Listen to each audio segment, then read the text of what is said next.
es una realización de la Asociación Gnóstica de Estudios Antropológicos y Ciencias de América Confederada, Argentina.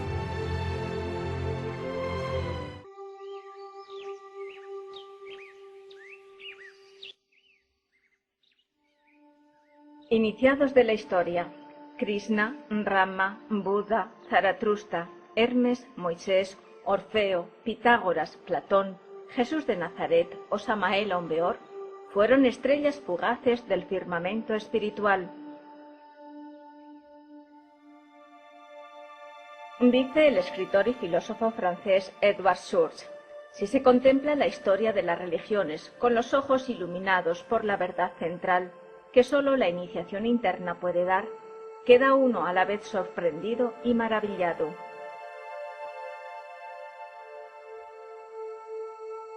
La iniciación es un complejo proceso que conduce al hombre a alcanzar su propio centro, para remontar a las cumbres del ser. Es también una peregrinación que hace fundir al cielo y a la tierra en una encrucijada para el alma. Todas las grandes religiones tienen una historia exterior y otra interior, la una aparente y la otra secreta. La doctrina secreta es la acción oculta de los grandes iniciados, profetas o reformadores que han creado, sostenido y propagado esas mismas religiones.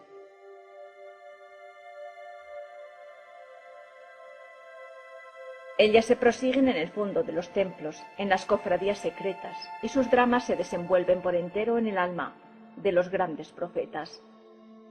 La ruta mágica se halla impresa en todos los textos sagrados solemnes.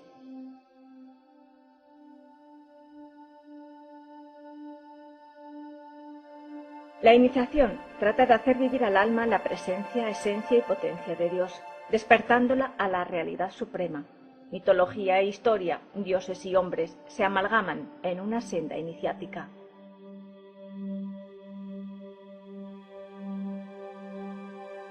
Para los arios, el esoterismo se halla en los Vedas, de la mano de Buda, Rama o Krishna. Egipto remonta su historia a las dinastías ágrafas, recopiladas en los petroglifos y libros de Hermes. Grecia secundó el llamado de la sabiduría de Delfos y de los Pelasgos. Ningún punto planetario desconoció jamás en la historia la ciencia esotérica.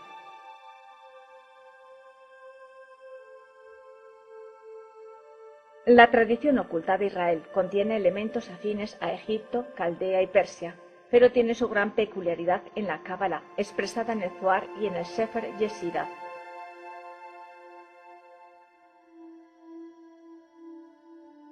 El drama de la degeneración presenta al alma sumergida en el mundo materialista, embriagada, absorta y embrutecida por su causa. El olvido y el sueño hacen presa en ella. Por tal motivo sufre, buscando el camino de regreso a la amada patria.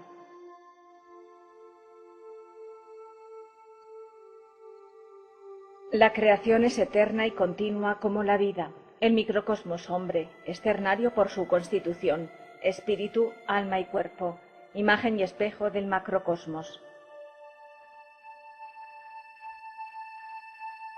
La gnosis, o mística racional de todos los tiempos, es el arte de encontrar a Dios en sí mismo, desarrollando las profundidades ocultas, las facultades latentes en la conciencia.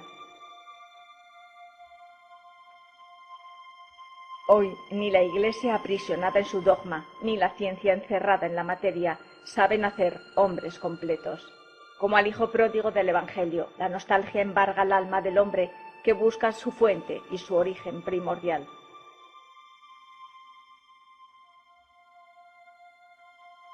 Solo la íntima presencia, la atracción magnética y espiritual puede curar nuestro dolor, penetrando por la meditación y la iniciación individual en el templo de las ideas inmutables, para armarnos allí con los principios infrangibles.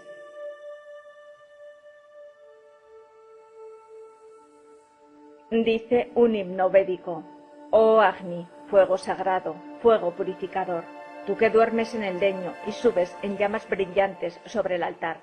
Tú eres el corazón del sacrificio, el vuelo osado de la plegaria, la chispa escondida de todas las cosas y el alma gloriosa del sol.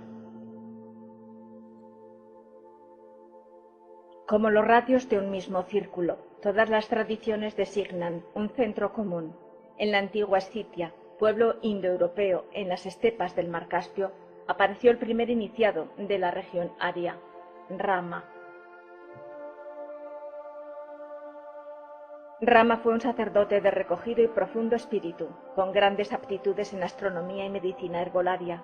Por ello llevó el sobrenombre de el que sabe o el inspirado por la paz.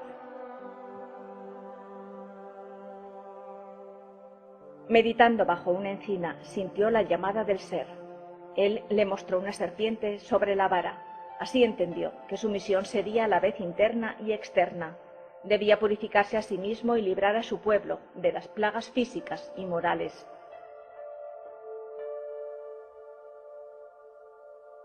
Entrar en la vía iniciática supone un viraje completo, la gran revolución.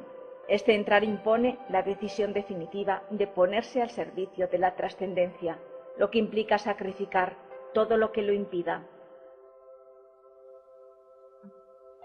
Espíritu maravilloso, exclamó Rama, ¿quién eres?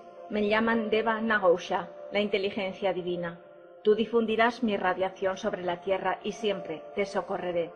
Deberás luchar contra el jabalí, el toro y demás bestias, y para ello te concedo el fuego del Espíritu Divino.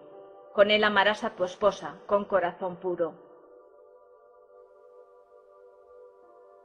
Los preceptos de la iniciación son siempre los mismos. Las pruebas y dolores son connaturales al camino elegido. Hay una fuerza secreta que impele al alma, un llamado divino al que Rama asintió. Porque sabe que una vez entrada en la senda secreta, el aire adquiere el tono de una vieja canción, la luz se vuelve dorada y atractivamente chispeante. Algo familiar, algo íntimo y muy amado le susurra al corazón, y toda la fuerza del universo le ayudarán a cumplir ese deber. El hombre ha mudado, nada puede permanecer indiferente. Como brota la planta del seno terrestre, como rompe el cascarón el ave madura, quedan obsoletos los moldes petrificados. No quiero el poder supremo que me ofrecéis, dijo Rama a los reyes y políticos, retirándose al monte Albori a orar.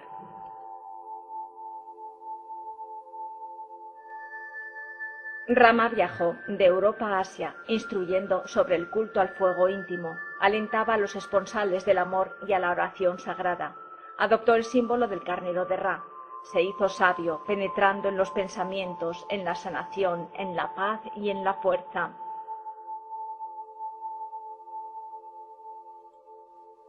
Conquistó el Irán, enseñó humildemente el cultivo del trigo y de la vid, creó castas sacerdotales y guerreras prohibiendo la esclavitud.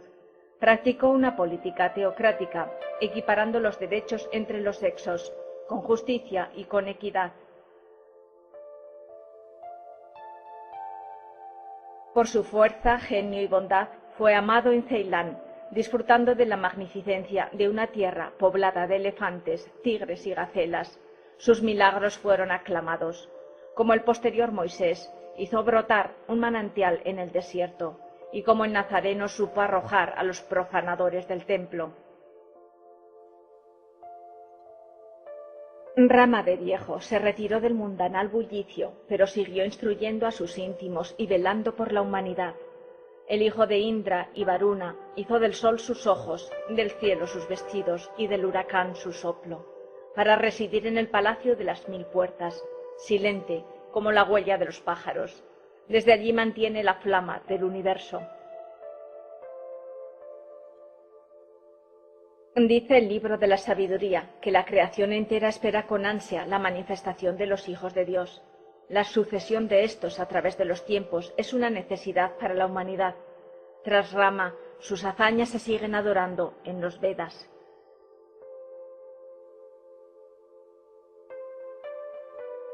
Veda significa saber. En los Vedas está la tradición y las ideas originales que conservan el tesoro del conocimiento. Allí mora una religión de profundo naturalismo y espiritualismo.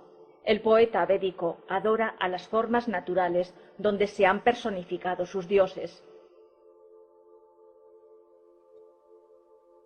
Ousha, la aurora, Savitri, el sol, y los Asurano o espíritus del fuego auxilian al alma, pues un cuerpo corruptible agobia al alma. Dice Romanos 8, los que poseemos las primicias del espíritu, gemimos en nuestro interior, anhelando el rescate de nuestro cuerpo. En la línea iniciática aria, el sucesor es Krishna, otro enviado divino que logró cristalizar al Cristo íntimo y renovar los principios perennes. Cuando el hombre degenera, los hijos de Dios lo salvan una y otra vez.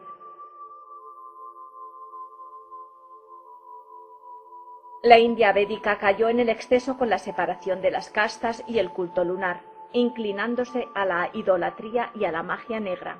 Esos bajos fondos de la sociedad india favorecieron también la poligamia y la tiranía.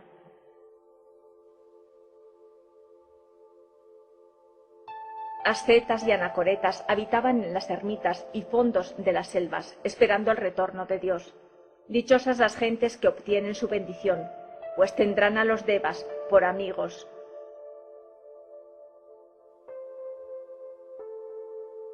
Krishna condujo a su pueblo al camino recto por medio del amor y del sacrificio. Brilló como un sol, disipando toda oscuridad. Después de Krishna hay como una poderosa irradiación del verbo solar a través de los tiempos de Asia, África y Europa.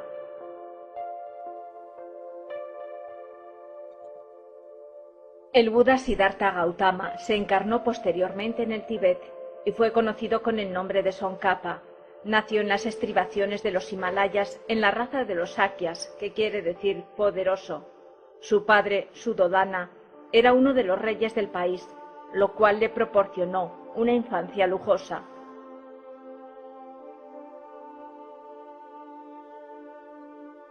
Fue un niño meditabundo y reflexivo. Sus preguntas eran esquivadas por miedo a aumentar sus precoces inquietudes. Se casó felizmente y tuvo un hijo, pero nada le calmaba su anhelo espiritual. Observó los tres enigmas del tiempo: vejez, enfermedad y muerte, y a los 29 años abandonó su rico hogar en pos de la liberación.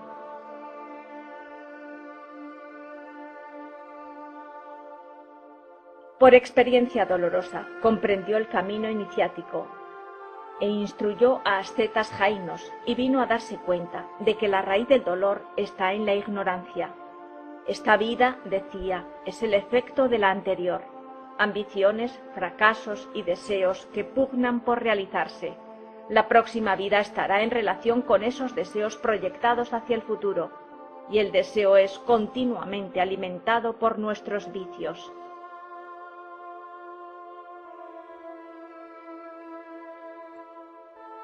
El Buda Siddhartha rechazó entrar en el nirvana en tanto que no se difunda la vida santa entre los hombres y sea predicada por doquier. Primero en Benarés, luego los brahmanes de Uruvela, los pobres, los ricos o los reyes, todos pedían su consejo. Su vida de predicación duró más de 40 años.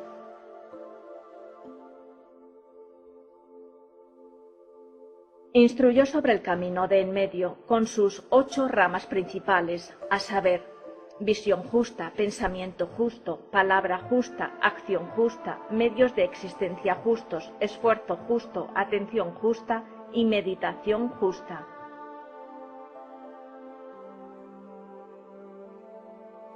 El Buda Gautama murió anciano en Beluba, con 80 años. Sus claves fueron Panna, que es el estudio de la doctrina y el pensamiento lógico; Sila, que es la resistencia a la ignorancia del deseo por medio del pensamiento, sentimiento y acción justa; y Samadhi, que resume las normas de la meditación. Dijo a su discípulo Ananda que es preciso abandonar todo cuanto amamos. El viajero Gobineau dijo: la naturaleza ha dispuesto el Asia central como un graderío inmenso, en cuya cúspide parece haber tenido a gala colocar la antigua cima de nuestra raza. Esta fue la cuna de Zoroastro, hace más de 5000 años. Este maestro persa creó el mazdeísmo, cuya raíz lingüística pertenece a mago. Esta es la afiliación religiosa del antiguo Irán, en la cual los turianos, venidos de Mongolia, adoraban al sol y al fuego.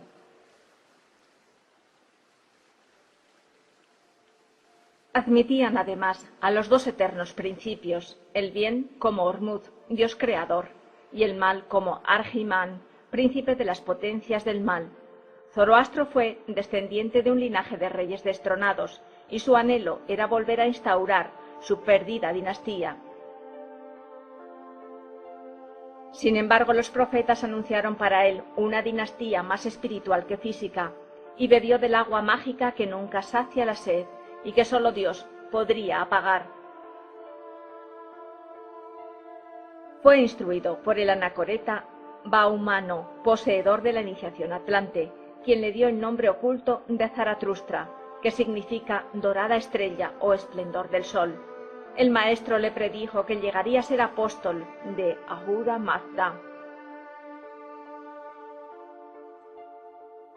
La belleza de la princesa Arduizur, cautiva en las manos siniestras del rey Zohar, fue la misma imagen de su propia alma que debía rescatar. Dios Ormuzd le mostró los misterios de la creación, indicándole la necesidad de luchar contra Ahriman, el maligno.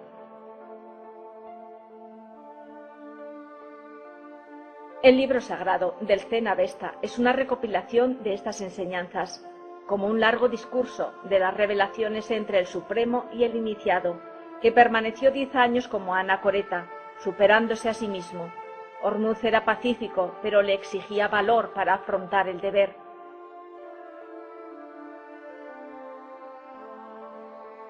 Tanto en lo externo como en lo interno, Ahriman, maléfico, reniega del cielo, profana altares, propaga caos, odios y vicios. Pero Zaratustra asumió su deber y blanqueó a Azur, su Lucifer interior, apresado en el abismo.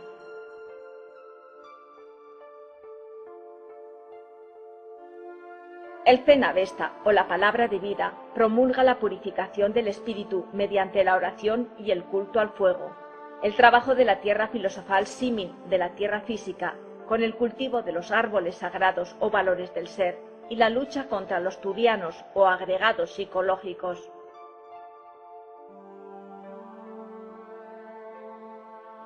Si así se procede, el trono real estará presto para acatar el reinado espiritual. Un león y un toro soportan el sitial, un águila y un querubín sostienen las columnas de la sabiduría y del amor. Zoroastro logró salvar de la tiranía a su pueblo e instaurar el culto solar en otras tierras.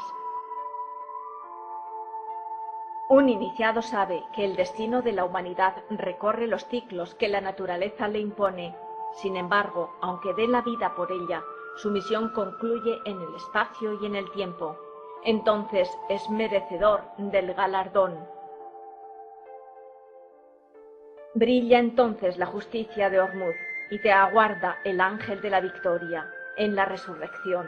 Arrebatada de su cuerpo ascendió su alma para encontrarse con Ardiziur, su alma divina, que le decía: fui sombra que te visitaba, tus plegarias, súplicas y lágrimas me elevaron poco a poco del reino de Ahriman.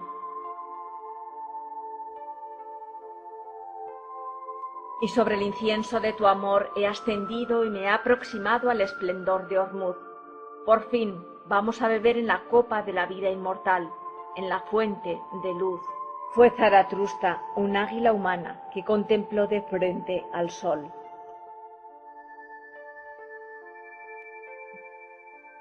La Grecia encantadora nos arrastra a las fiestas mágicas de la vida y da a sus misterios la seducción de las formas. Dicen los maestros egipcios: oh alma ciega, ármate con la antorcha de los misterios, y en la noche terrestre descubrirás tu doble luminoso, tu alma celeste.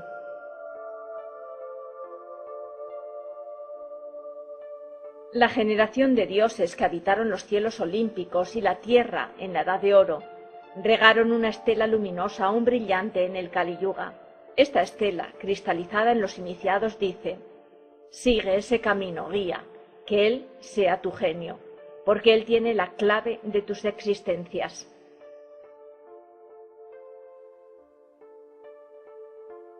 Egipto fue un maravilloso refugio para las almas que anhelaban la ciencia sagrada. Los mismos dioses la habitaron, y los sacerdotes cultivaron con tesón la vía secreta de la iniciación.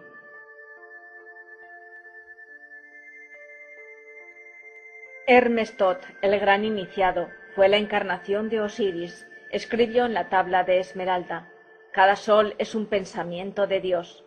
Para conocer el pensamiento divino, oh almas, es para lo que bajáis y subís penosamente el camino de los 7 planetas y de sus 7 cielos.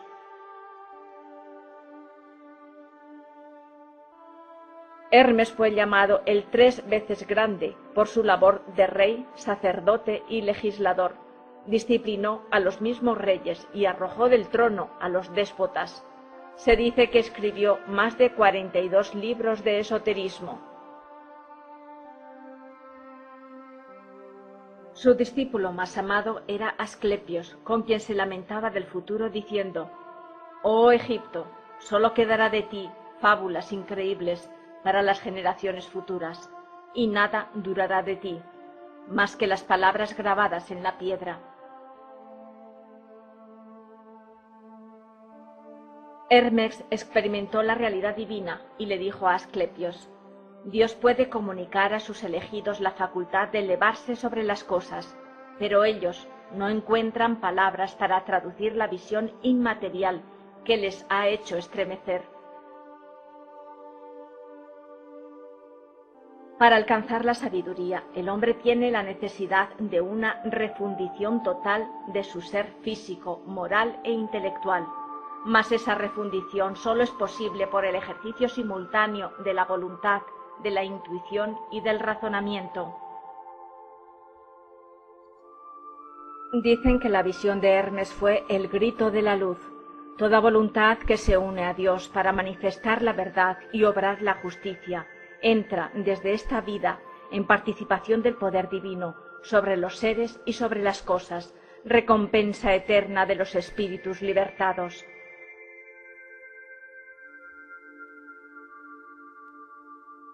Sabemos por el maestro Samael Aumbeor que sólo quien logra vencer a sus demonios internos es capaz de ayudar, comprender y dirigir a otros. Hay que crear alma y espíritu entre las ascuas del fuego.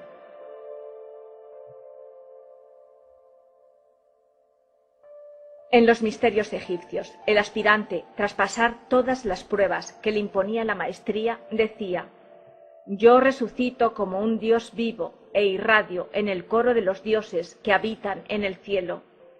Entonces quedaba agregado al templo y si era extranjero se le permitía volver a su país para cumplir su misión.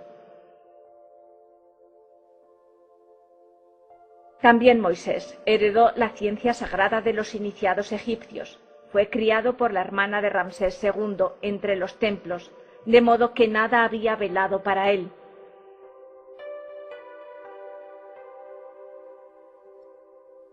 San Jerónimo dijo que el Génesis contiene tantos secretos como palabras. Sabemos por el maestro Samael que la Biblia es un libro sagrado codificado, sólo comprensible para quienes ejecutan la gran obra.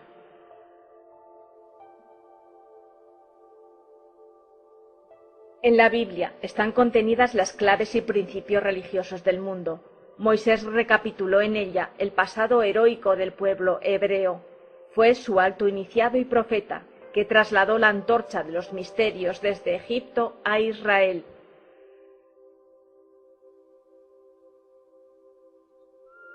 Los patriarcas hebreos Abraham, Jacob e Isaac eran reyes de la ciudad caldea de Ur, próxima a Babilonia.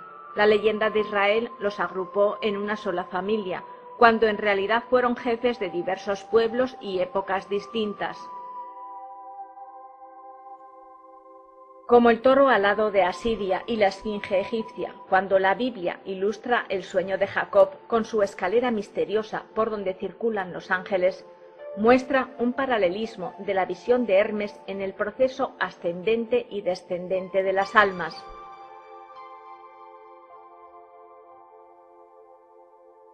A Moisés le correspondió portar la llameante luz del Sinaí y del Horeb.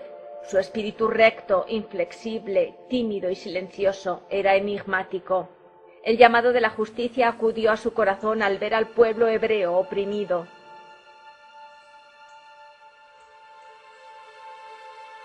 Moisés significa el salvado, que comprendió que el alma es una luz velada. Cuando se le abandona se oscurece y se apaga, pero cuando se vierte sobre ella el óleo santo del amor, se enciende como una lámpara inmortal. Moisés tuvo que pasar unos años de soledad y de meditación. Luego se casó con Sefora, hija del sabio Jetro. Entonces estudió los libros sagrados hebreos, etíopes y caldeos. Escribió el Sefer Bereshit, o libro de los principios, redactado en jeroglíficos egipcios. Las religiones son las perlas engarzadas en el hilo de oro de la divinidad. Una religión no se constituye sin un iniciador.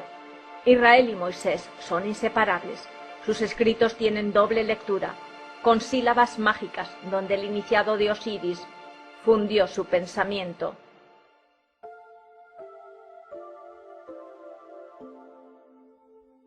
He aquí la lengua sagrada de la Cábala. En el silencio interior Moisés escucha la voz de Dios. Ve hacia el orbe, y atravesando valles y barrancos halló una caverna.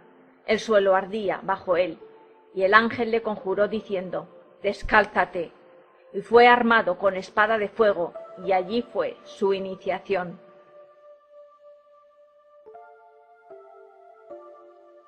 El éxodo fue un periplo de heroísmo iniciático.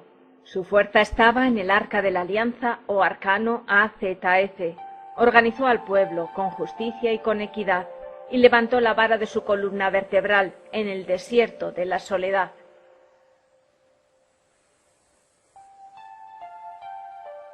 Soportando la incomprensión, calumnias, conspiraciones y hasta traiciones, como todos los iniciados, grabó la ley divina en su piedra filosofal. Habló en cábala numérica a los 70 ancianos protectores del arca y destruyó la idolatría.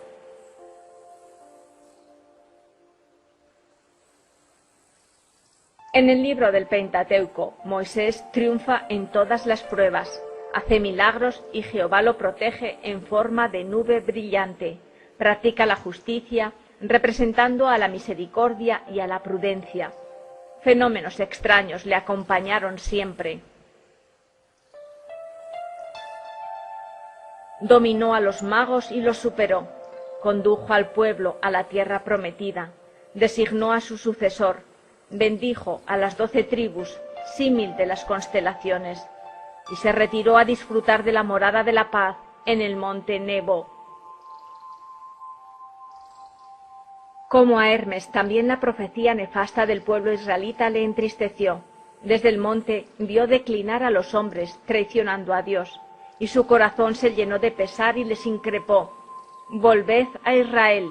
Cuando el tiempo llegue, el Eterno os enviará un profeta como yo, de entre vuestros propios hermanos, y pondrá su verbo en su boca». Así descansó en el seno maternal de Isis, con la palma del sacrificio y de la victoria, abriendo un camino para el inquieto aspirante de la luz, mientras caminaba en el suyo propio. Orfeo cantó a Isis en el santuario de Apolo. Tanto externa como internamente su melodía particular, amorosa y dulce, mereció el mismo título que Zoroastro. Apolo fue hijo de Zeus. Su nombre en el cielo era Febo, por conducir el carro del sol. Era la personificación del sol y enemigo de los crímenes de la oscuridad. Orfeo fue su amado hijo, que heredó el arte de la música y la poesía de sus padres.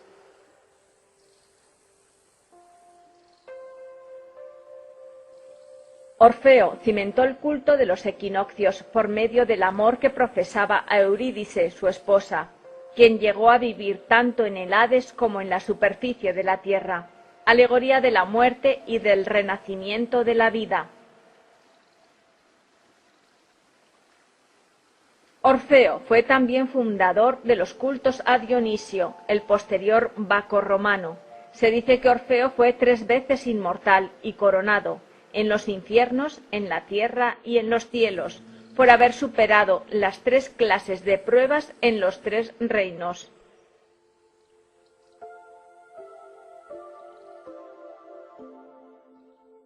Las diosas griegas eran adoradas en las acrópolis como fuerzas poderosas que velan por sus hijos. Juno, Artemisa, Perséfone o la misma Eurídice se encarnaron en las sacerdotisas de los templos.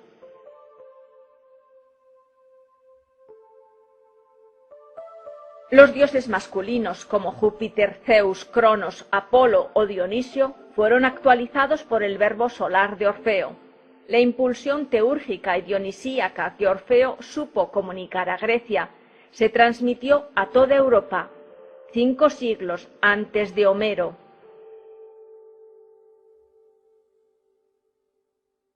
Los cultos solares y lunares estaban en lucha, declinando la pureza del culto ancestral. Era necesaria, pues, una renovación. El nombre de Orfeo significa el que cura por la luz. Fue pontífice de Tracia por la creación de los misterios, consolidando el alma religiosa con su patria. Fue sacerdote de Zeus, fundiendo la religión con el culto de Dionisio, y fue consagrado hierofante en los misterios egipcios de Menfis.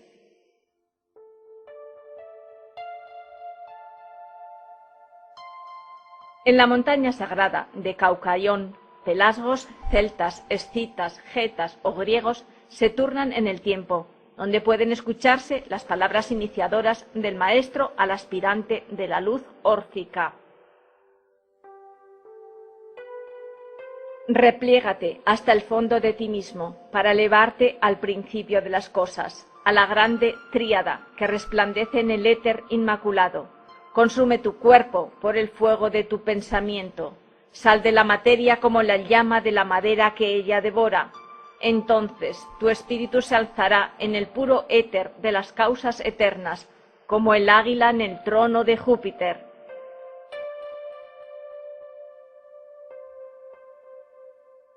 Entre los numerosos libros atribuidos a Orfeo destacan los Argonautas, la de Treida, madre de los dioses, Cosmogonía, cantos sagrados de Baco, Teogonía o misterios iniciáticos, el velo o la red de las almas, el libro de las mutaciones, de alquimia, los coribantos y la anemoscopia sobre botánica y biosfera.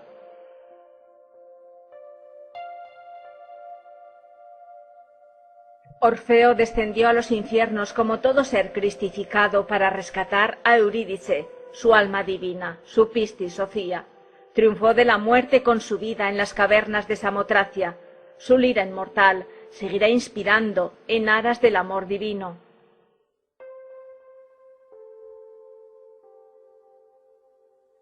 Aglaonice, sacerdotisa de Hécate, no tuvo poder para retenerle en los dominios de Plutón. El cancerbero sucumbió al son de su lira. La alegría, el amor y la belleza irradiaron la luz celestial por el mundo. El alma de Orfeo es el alma de Grecia.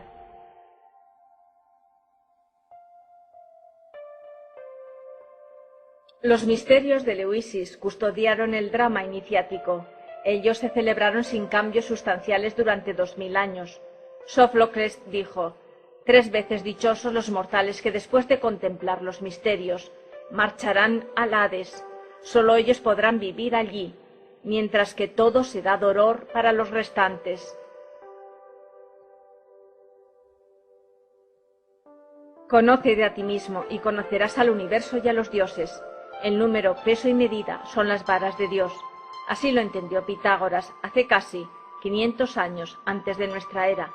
El legislador Solón, los filósofos Tales y Píndalo trasladaron la filosofía de Orfeo a la inteligencia laica. Pitágoras fue hijo de un rico comerciante. Cuando tuvo 1 año, su madre, Partemis, guiada por los sacerdotes de Delfos, lo presentó en el templo de Adonai.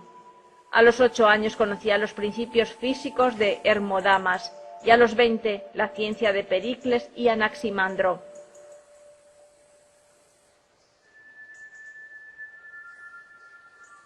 Empero nada podía satisfacer los anhelos de su alma.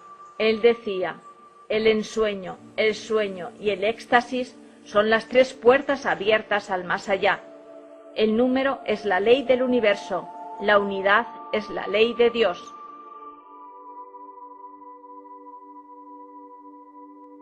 Platón escribió la doctrina que su maestro Pitágoras le dictaba oralmente, en los versos dorados de Lisis, en el Timeo, en el Hierocles, Filolaus o Architas.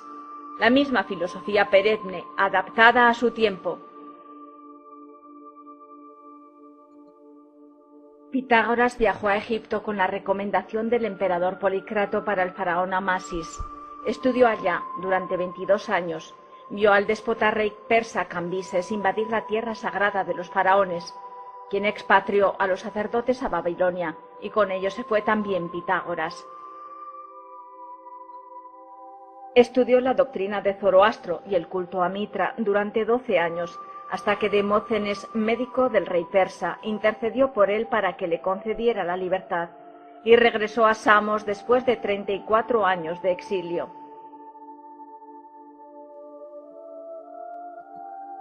En su concepción cosmogónica, Pitágoras se reconcilió con San Pablo, del mismo modo que los cabalistas hebreos con Paracelso.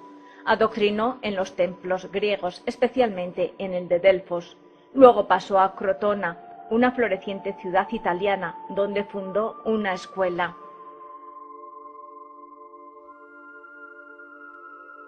Fue bien acogido por sus ideas de organización política y el ideal filosófico religioso aplicable a los estudios juveniles y a la vida del Estado.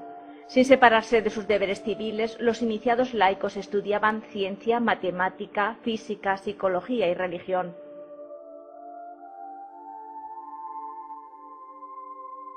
De sus cimientos nació el Instituto Pitagórico. La mansión tenía vastos pórticos, jardines, aulas para hombres y para mujeres. Era muy exigente la admisión de novicios. Él decía que no toda la madera sirve para hacer mercurio. Las pruebas iniciáticas eran muy duras.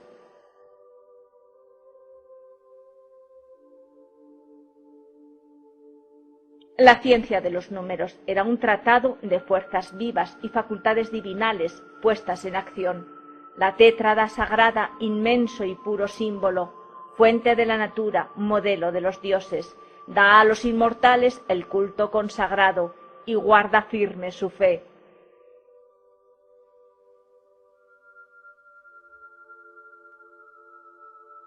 Hay que reunir tres valores, decía: realizar la verdad en la inteligencia, la virtud en el alma y la pureza en el cuerpo. Habló del trabajo alquímico entre el hombre y la mujer. Se casó con casi 60 años, con una sacerdotisa de Teano, con quien tuvo 2 hijos que siguieron su obra. Cuando un novicio salía voluntariamente del instituto para continuar su vida vulgar, o cuando un discípulo había traicionado un secreto de la doctrina, los iniciados le elevaban una tumba en el recinto, como si hubiera muerto, y el maestro decía: «Está más muerto que los muertos, puesto que ha vuelto a la mala vida. Su cuerpo se pasea por entre los hombres, pero su alma ha muerto. Llorémosla».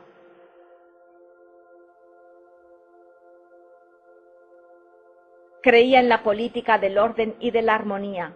Creó el Consejo de los 300 como regulador del poder, del cual él era el jefe visible. Este orden se extendió por toda Italia y Grecia durante 25 años. Tenía 90 cuando fue traicionado por Cilón, un resentido que no fue aceptado en su escuela. Un motín acabó con las vidas de Pitágoras y de una treintena de sus discípulos. Cuando se hallaban reunidos, una multitud furiosa atrancó las puertas y las ventanas y prendió fuego a la casa, porque las tinieblas odian a la luz. Pitágoras escribió en los versos dorados de Lisis: «Verás como los males que a los hombres devoran, de su elección son fruto, y que esos desdichados buscan fuera de sí los bienes que en sí tienen». Platón, discípulo de Sócrates, fue de linaje distinguido. utilizó el análisis deductivo para la apertura de la mente interior. Mientras Orfeo brilló en la aurora de Grecia, Pitágoras en el mediodía, Platón lo hizo en el poniente, 429 años antes de Cristo.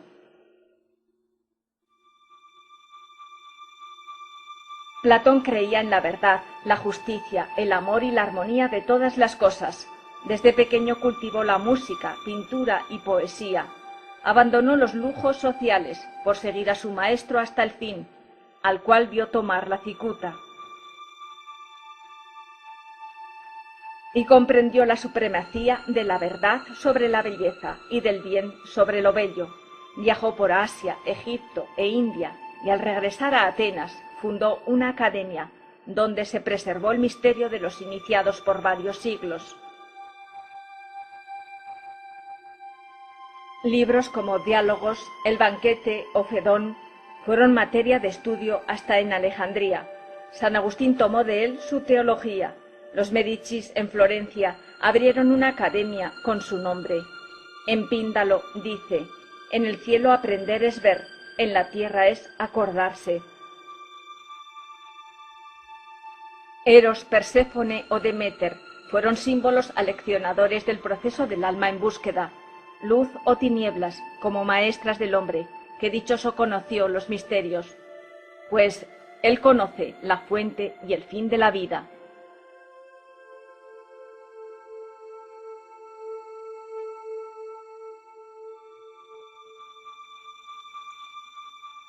Dice el pasaje de Apuleo: me aproximé a los confines de la muerte, y habiendo alcanzado el umbral de Proserpina, de él volví.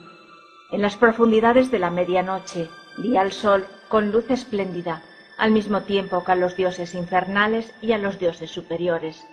Y aproximándome a estas divinidades, les pagué el tributo de una piadosa oración.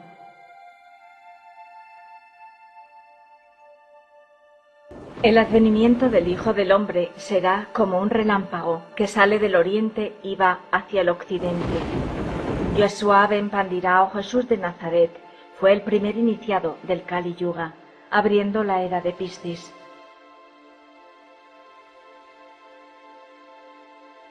Él nos enseñó a llamar Padre a Dios, nos consoló diciendo: venid a mí los que estéis cansados, que yo os aliviaré. El Mesías anunciado por los profetas llegó a Israel para sacarlo de su naufragio. Le llenó de esperanza y cumplió la ley. Regocijaos con Jerusalén y estad en alegría a causa de él. Fue el llamado Nazareno por su nariz aguileña. Su cabello era largo, pues los esenios no acostumbraban a cortárselo, como signo de castidad. Su madre lo consagró desde niño y bajo su mirada creció en fuerza, gracia, sabiduría y amor.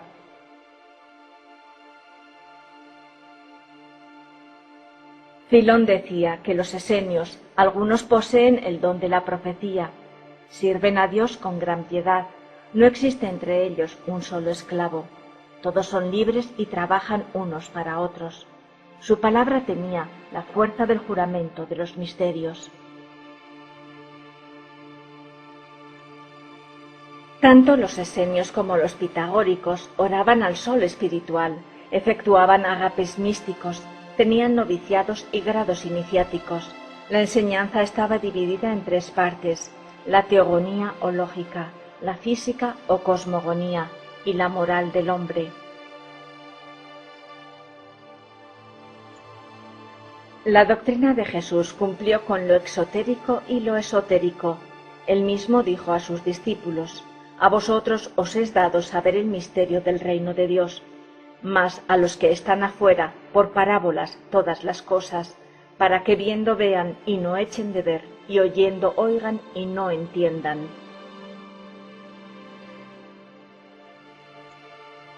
Se sabe que Jesús de Nazaret viajó mucho en su proceso preparatorio, por las playas del Mar Muerto, por Egipto y sus santuarios iniciáticos, o por el Tibet y el Shambhala, en donde aprendió la lengua ritualística maya y la sabiduría atlante.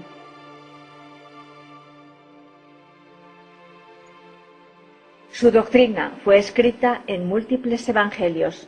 aunque la Iglesia romana trató de destruirlos para conservar solo los 4 canónicos. Hoy, gracias a la arqueología, se han descubierto esos testigos ocultos del saber, que son los llamados evangelios apócrifos.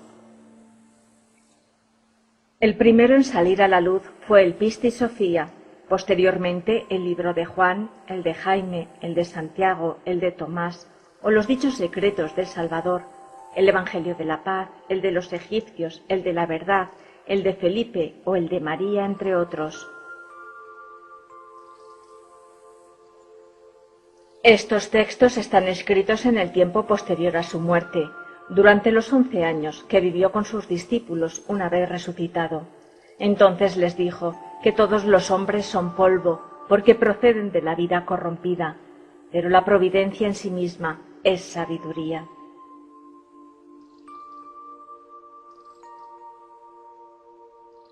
Y añadió: todo lo que os conviene saber y a todos los que son dignos de conocer os será dado, como a todos aquellos que no fueron engendrados por las semillas de un impuro frotamiento.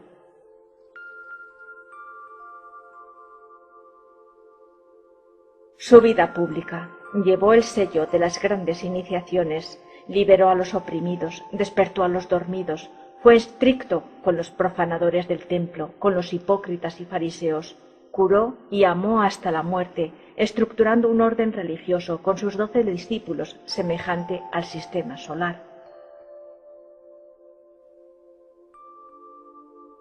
Una vez más, la humanidad requería de una renovación espiritual, y él fue el carnero autoinmolado que pagó con su sangre el karma del mundo. Él nos enseñó un modelo de amor consciente para dar bien por mal, hasta que su palabra cayó en tierra árida y seca. Solo entonces, quedando la humanidad inmersa en el Kali Yuga, la divinidad tuvo compasión una vez más y nos envió al quinto de los 7, antes de la Tercera Guerra Mundial, un Kalki Avatara para la era de Acuario, un renovador sintético, un impulsor hacia la luz.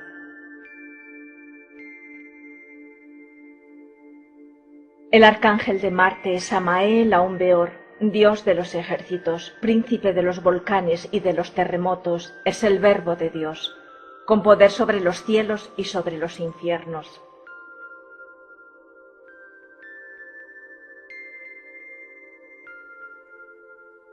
Su cuerpo físico nació en Colombia el día 6 de marzo de 1917, en el seno de una acomodada familia.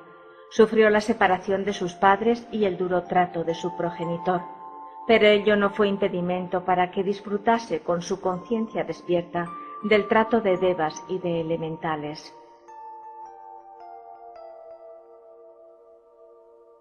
Precozmente, a los 12 años, en reuniones y bibliotecas, ya era un investigador nato del esoterismo, y a los 18 años ingresó en la Escuela Rosacruz del maestro Krumhelder.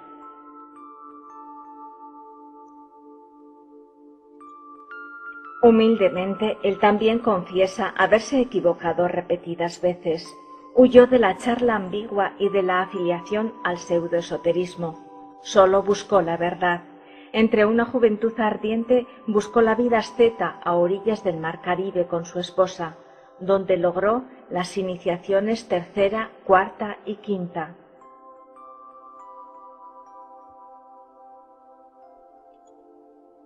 Fue el día 9 de abril de 1948, cuando tenía 31 años, el momento en que conoció a su real ser Aun Beor, y se inició la andadura del actual movimiento gnóstico internacional. Su obra literaria empezó con el libro El matrimonio perfecto y culminó con más de 70 obras.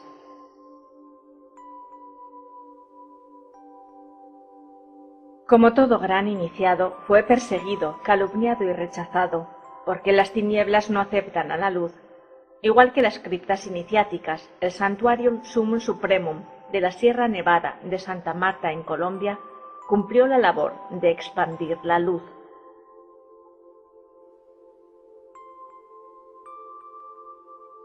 Allí, en aquel santo lugar, el día 27 de octubre de 1954, a los 37 años, encarnó a su real ser, regente de Marte. Comenzó entonces su peregrinación hacia México, sembrando asociaciones por donde pasaba. La huella de su sacrificio se convirtió en una estela divina para redimir al hombre.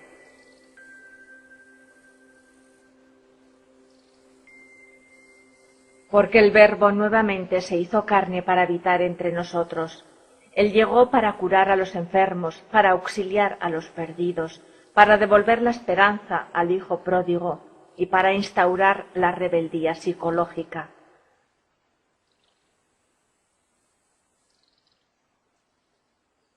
Así decía, predicar sin revelar es como no predicar. El quinto evangelio fue el patrón y modelo para explicar los otros 4. Quedaron esclarecidos los evangelios apócrifos, haciendo justicia a los abnegados gnósticos primitivos.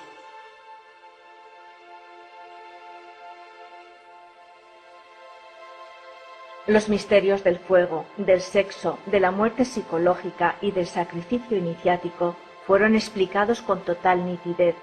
Era fuerte y creó para sí mismo otros reinos por medio de una llama brillante de fuego que todavía existe.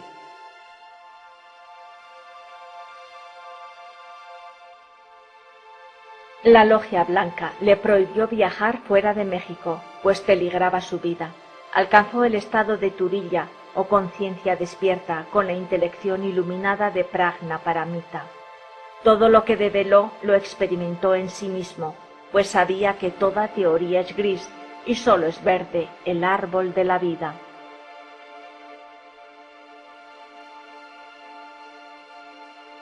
Desencarnó el 24 de diciembre de 1977, a los 60 años, habiendo cumplido con 2 de las 3 montañas, y prometió: «Me voy, pero regresaré. No he terminado los 12 trabajos de Hércules. La liberación final se paga con la misma vida. Si no hay muerte, no hay resurrección».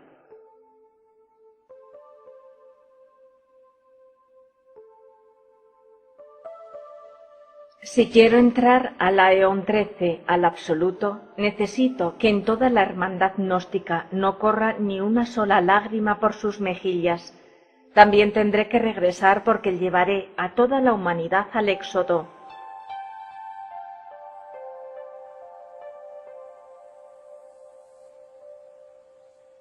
Elevemos pues nuestro corazón, esperanzados con sus promesas, porque el Cristo ha sido, es y será. Brilló a través de Indra, llameó para Zoroastro en la aureola de Ormuz, clareó por Hermes en el sol de Osiris, habló a Moisés en la zarza ardiente, surcó como un meteoro en los rojos relámpagos del Sinaí, para encarnarse en la dulzura de Jesús y en la fuerza, fuerte contra toda fuerza, de Samael Aún Beor.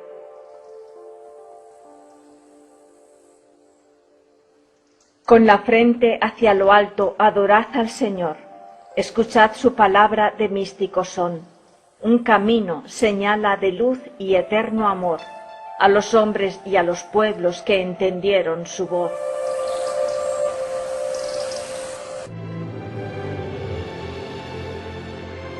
Es una realización de la Asociación Gnóstica de Estudios Antropológicos y Ciencias de América Confederada, Argentina.